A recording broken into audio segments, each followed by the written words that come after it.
Hello, everyone. Welcome back for part two. Before we start talking about the inside of Madison Square Garden as it is now, I do want to show you what the third Madison Square Garden looks like because I did find a very short video about it. Let's watch that first. Here we go. Madison Square Garden 3 was built in 1925 to replace the second Madison Square Garden arena that had been at 26th Street and Madison Avenue.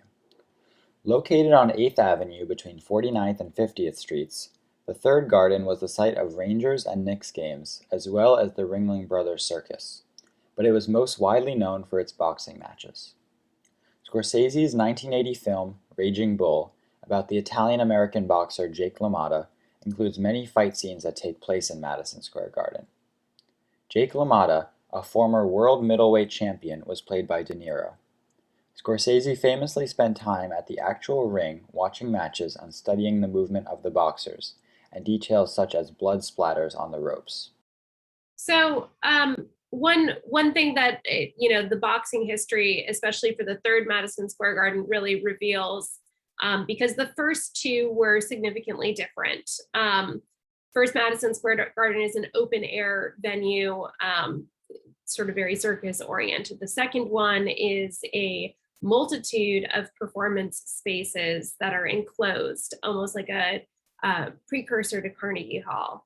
And the third one is going to lay the groundwork for our modern and current Madison Square Garden, which is set up a little bit like a spectator sport in an arena style, which means that the audience is completely enclosed around the performers or the main event. Let me go ahead and pull up some footage of the inside of Madison Square Garden. So this is the inside of the arena. It underwent a major overhaul somewhat recently to update the building's structures.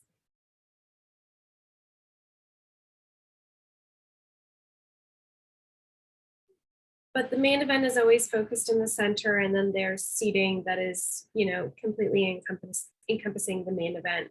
So it's much like the third Madison Square Garden, kept the sort of boxing arena spectator aspect of the venue.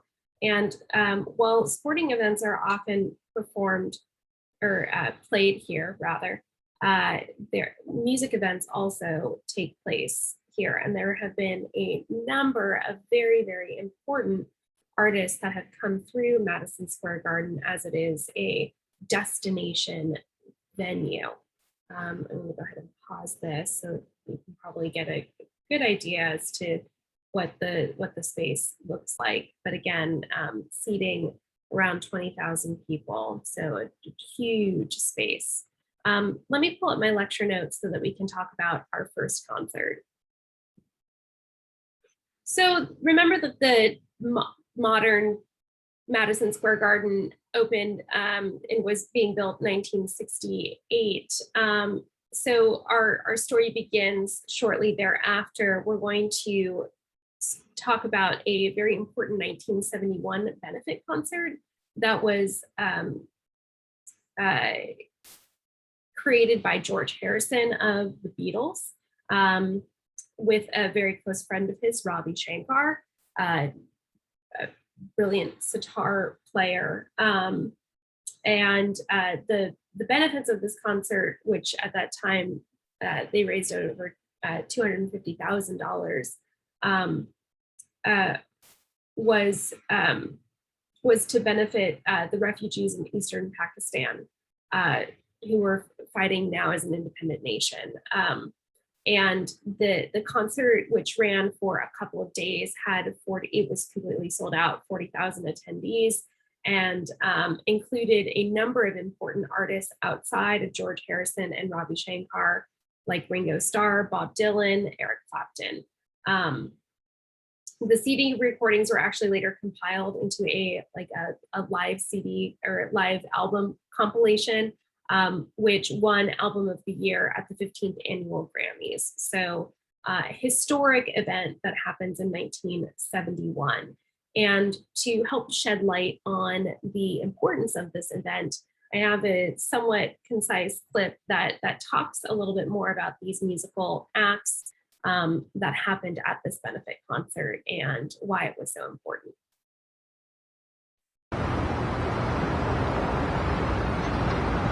The world got some shocking news in the spring of 1970. The Beatles had broken up.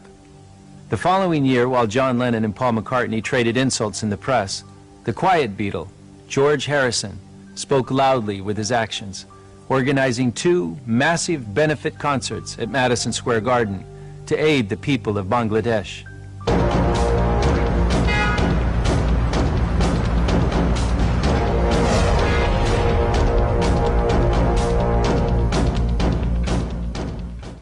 Mr. Harrison, with all of the enormous problems in the world, how did you happen to choose this one to do something about? Because I was asked by a friend if I'd help, you know, that's all.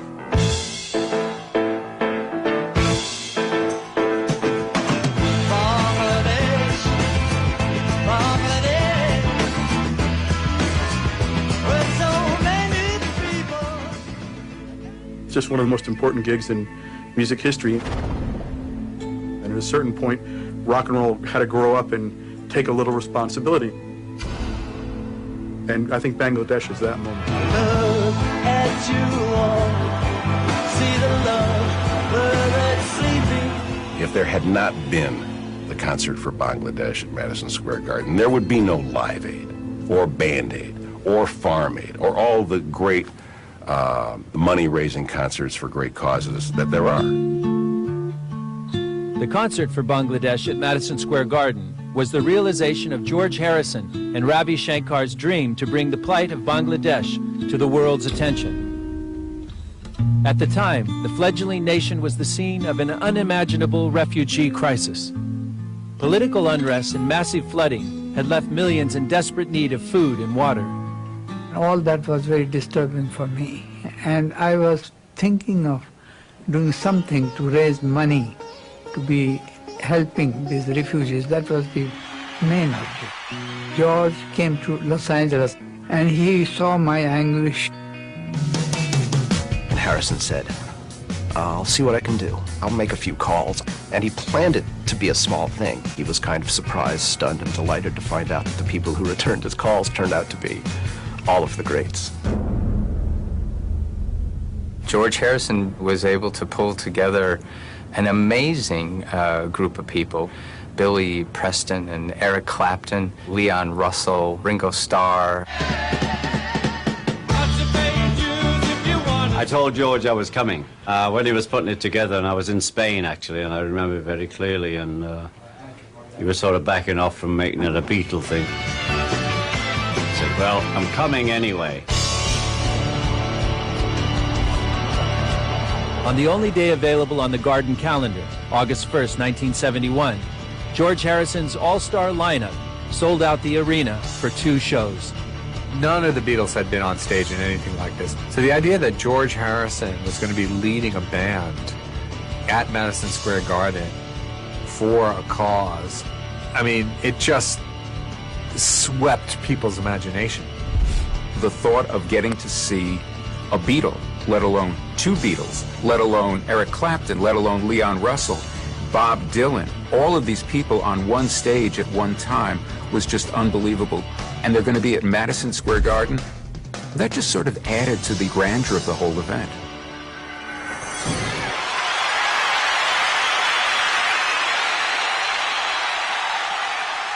When the concert for Bangladesh began, the first performance fittingly came from Ravi Shankar.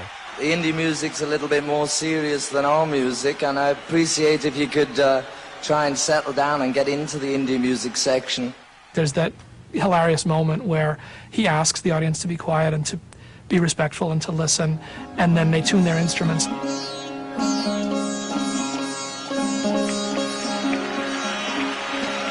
There was a tremendous clapping and ovation from the whole audience.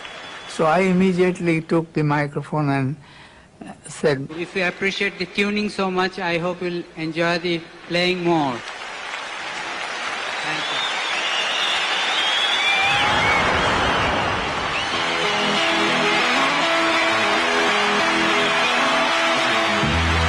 While the concert for Bangladesh was an act of conscience, it also delivered an unforgettable series of musical moments.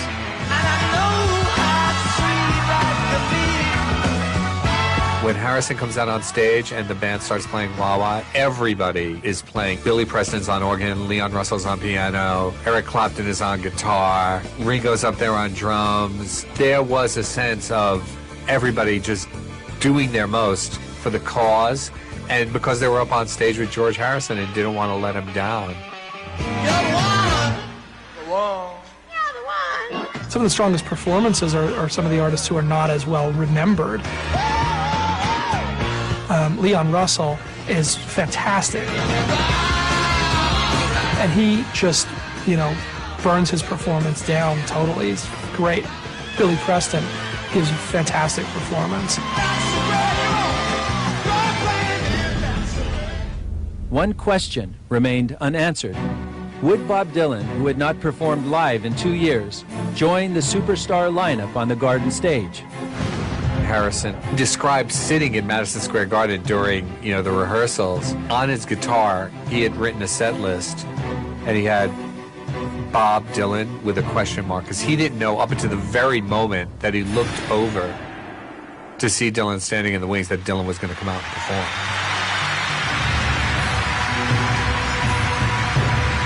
We thought that the place was just going to explode. The answer is blowing in the wind. It's the performance that convinced Dylan to go back out on the road a few years later.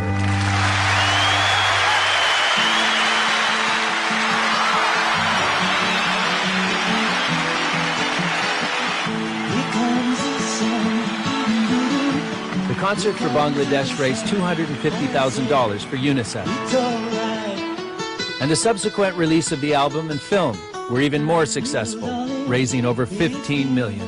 What was incredibly beautiful was the get-together of all those musicians. Just like a woman. So it was an exciting time. And at the end of it, Harrison told me, that Dylan just embraced him and said, God, we should have done another show. A friend came to me, sadness in his eyes. The Concert for Bangladesh idea started with one guy, Ravi Shankar. He picked up the phone, spoke to his friend George Harrison, who in turn collected his friends. It sent a signal that two guys could step up and do something that no one else had ever done before. Help us save some lives. This was the magic that happened in one single night. So while some of it is a tiny bit sensational, it's like, will Bob Dylan show up? Well, yeah, he definitely did show up. I like how this goes through a number of different perspectives and views from a large lineup over 2 evenings. That was an incredibly historic event for a number of reasons. As the video said, it really paved the way for musicians enacting change through music by means of creating fundraising events, and that's massive. And of course, Madison Square Garden is the venue of choice for this event.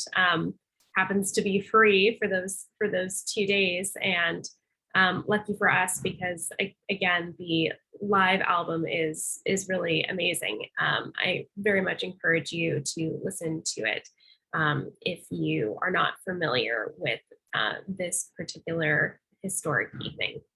I want to go back to my lecture notes before we leave off for the second section. So for part 3, we're going to talk about Led Zeppelin's historic performance that happens in Madison Square Garden in '73, followed by Michael Jackson's Bad Tour. It happens to stop through Madison Square Garden in 1988. In part 4, we will talk about David Bowie and Britney Spears. Because of this music and because of its genre being popular music and the fact that it is they are somewhat recent performances, likely, but hopefully not going to be clipped from my video. So if they are, please, I encourage you, check out the listening example link that is a part of the description of this video. All of the videos that are embedded in my lectures, which sometimes get cut from there, are a part of those lists. So in any case, I will see you back for part 3 shortly. Very excited to talk about Led Zeppelin and Michael Jackson.